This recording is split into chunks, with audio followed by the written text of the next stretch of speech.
follower in this particular thing. He did not plan or act the situation out as far as the peer pressure goes.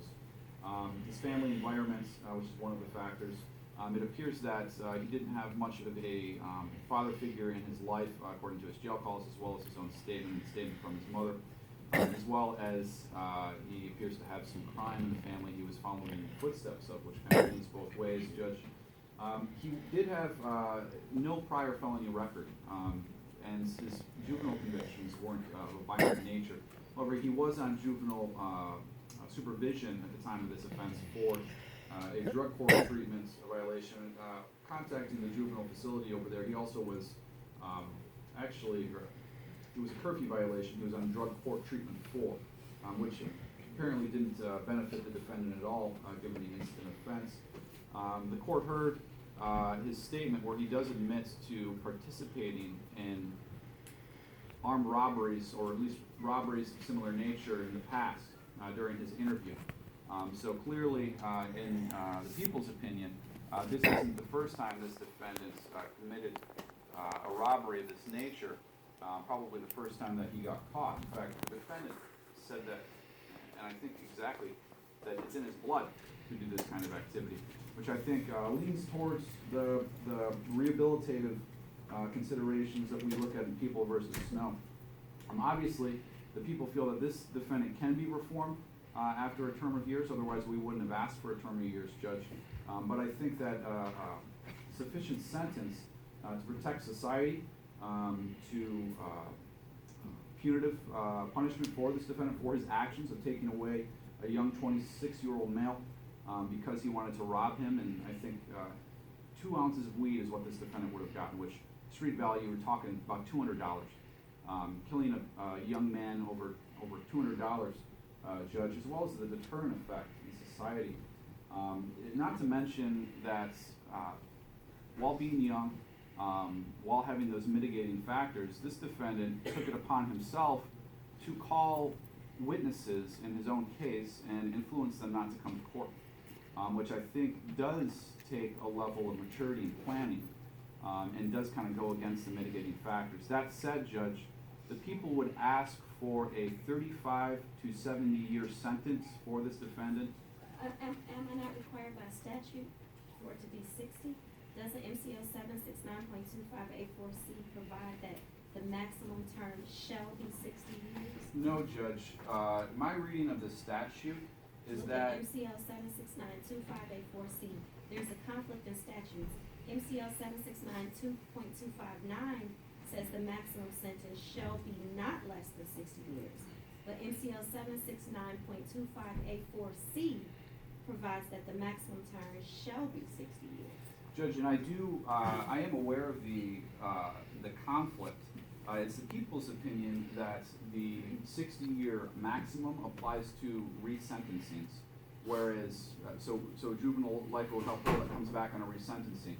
Whereas new sentencings, Judge, the statute that has been charged in this case does permit a maximum sentence of at least 60 years, Judge. So it allows the court to go a little further. And the reason for that, Judge, isn't necessarily because I want the defendant to spend 70 years in prison. It allows for more supervision to make sure that he is in fact reformed and able to contribute to society.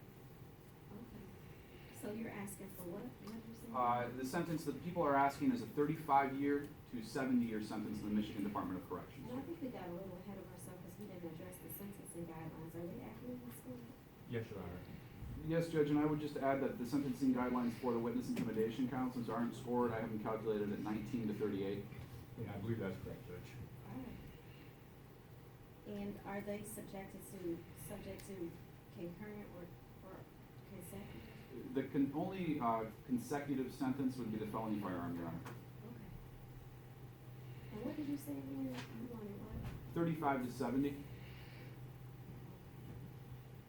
Is there anything you'd like to say on your policy? Yes, Your Honor. I believe all the legal issues Mr. Postma has brought out. What However, about his argument that I have discretion and sentence maybe the maximum, something other than 60 years? right, and I believe MCL, I believe the maximum of 60 years is correct, Judge, if you give a term of years, okay? I believe that. However, The one thing I would like to say is Mr. Postma brought out, it has to do with family issues, and this is where your discretion comes Speaking of in, Judge. family issues, the defendant's mom wrote a letter, and copies of that letter were made for both of you. And did you acknowledge that you received it? Did you guys receive the defendant's mom's letter? I had, Your Honor. Where she expressed her concern for the fact that her son had to kill somebody in self-defense. That's what she put in the letter. You all got that, but go ahead. I have a judge, and I've gone over it, and other than that part of it, I agree with the letter. In fact, I've had a chance over the many months to talk with Mr. Pope. I believe, Mr. Postma is correct. It has a lot to do with the family environment, no father figure growing up. His brother is in prison at this time. His other brother is on probation to this court at this time. I believe it has a lot to do with the family. I've had a chance to speak with him many times. His mother is correct. He's a very bright, intelligent young man. I believe he just got caught up in something he never should have done, which Mr. Postma said also. He's a follower, not a leader, Judge. And he got caught up in something he should not have done. It's a shame, but unfortunately, it came out. He's a convicted felon at this time. I'm requesting that you give the minimum that you can give him, Judge. Alright. Is there anything you'd like to say on your own behalf before I proceed? Yes.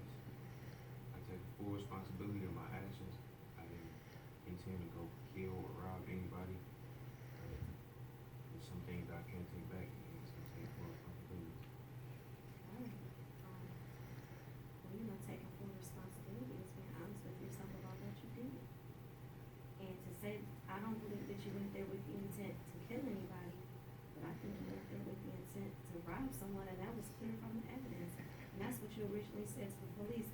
The problem is, Mr. Pope, is that I feel like you've been raised in an environment where the concept of manhood has been misconstrued.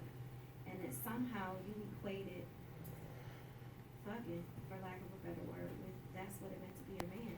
When you stopped going to school in what grade? I was going to school, but I didn't have a ride, so 10th grade. 10th grade, you stopped going to school because you didn't have a ride. I But yet didn't- you had a ride to get to hotels, to lay up with girls, right? And you would, and at your age, the mere fact that you would even be allowed to stay out all night and lay up in a hotel with a girl somewhere is just like, it behooves you. I mean, even the fact that I just feel like you were set up for failure.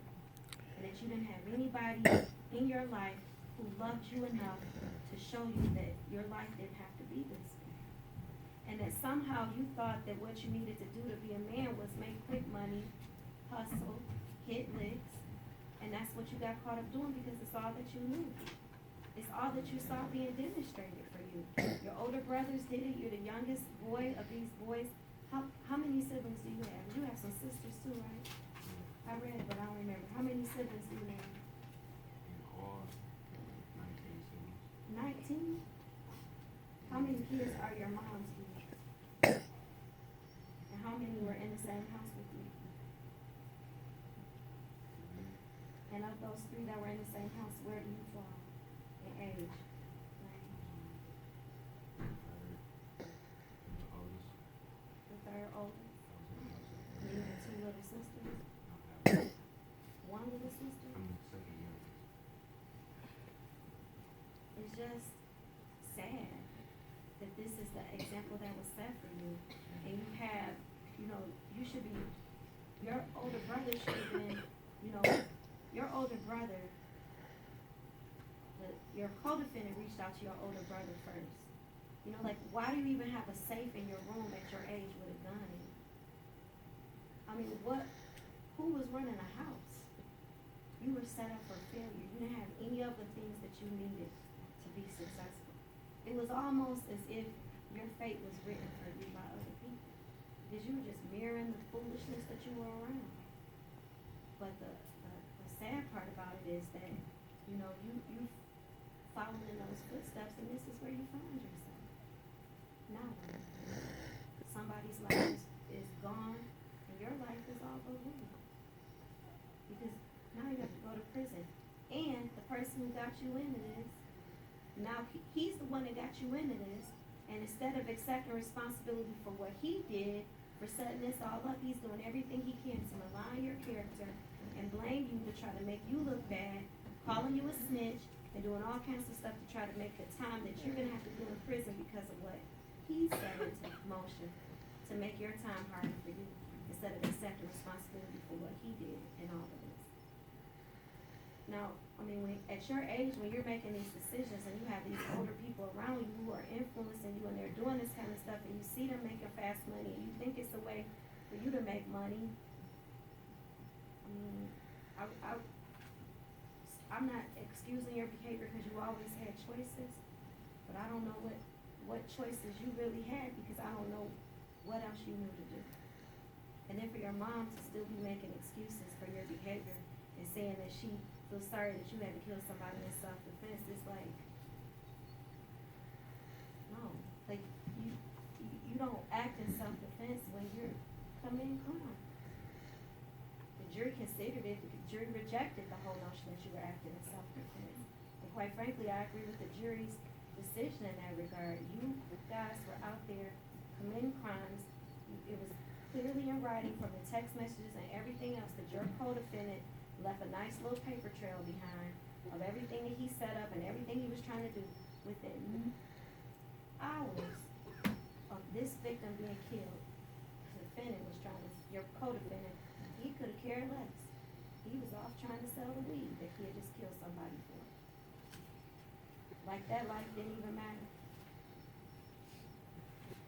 But what's unfortunate, Mr. Hope, is that all these older people led you astray, and this is where you find yourself. So, you know, I mean, those pictures, I'll never understand why you thought it was a good idea to be posing with that girl with those pictures, like Bonnie and Clyde or something. Like, you probably know Bonnie and Clyde is because you're so young, but that's not, I mean, what do you think people think of you when that's the image that you portray of yourself?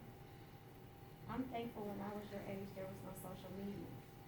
Because young people don't make good decisions. That's why somebody your age can't get life, because your brain isn't formed right. You're not necessarily capable of making good decisions. Any person your age isn't capable of making good decisions. And when you add on top of it the environment that you were in, basically a kill or be killed environment that you were raised in, where hitting licks and selling drugs is like a way of life, you was just set up for failure to begin with. And, you know,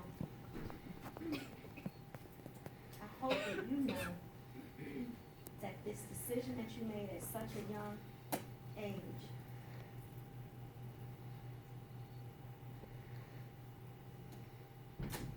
although it will affect the way that you live a good portion of your life, it doesn't have to affect the way you live your life.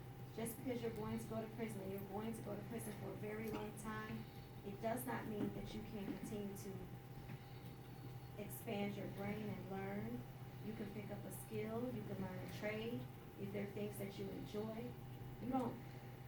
I've never been in prison. I would imagine prison is awful.